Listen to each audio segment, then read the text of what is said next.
Niño está un fenómeno de clima, está eigenlijk originaal na Pacifische Oceaan.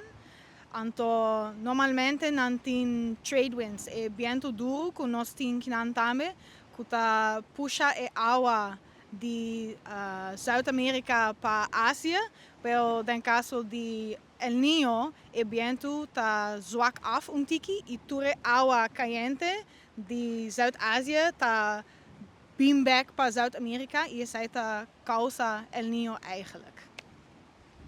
Super El Niño, que efeitos é que tem em Rio de Janeiro? El Niño normalmente tiene un efecto na Bonaire que nos porraia menos aguacero.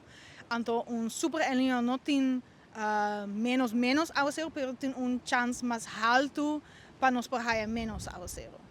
E segura, año pasado nos estaba teniendo un La Niña, normalmente nos porraia más aguacero dan una temporada de La Niña, pero nos não arraiados. Agora que Bonaire está hopi seco, não tem hopi verdura, riba e matanan aqui, e se nos arraia El Niño assim na fuerte, tem chance mais alto que nos não lo raia e aguacero e água que e matanan mester DJ.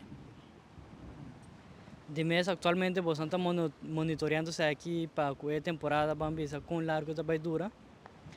El Niño por dura ongeveer un año,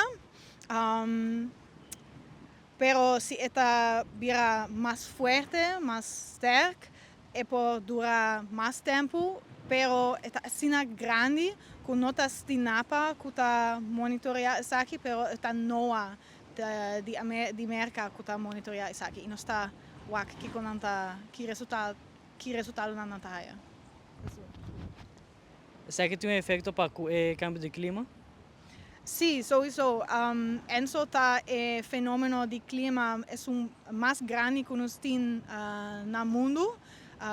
Está net second to es un de solo que está crea seizoenen kuntinkinan. Después de ese tin Enzo, pero toch nos está wak aquí ku cambio de clima. Enzo nanta bira más fuerte, el niño tuviera más sterk y la niña tuviera menos fuerte.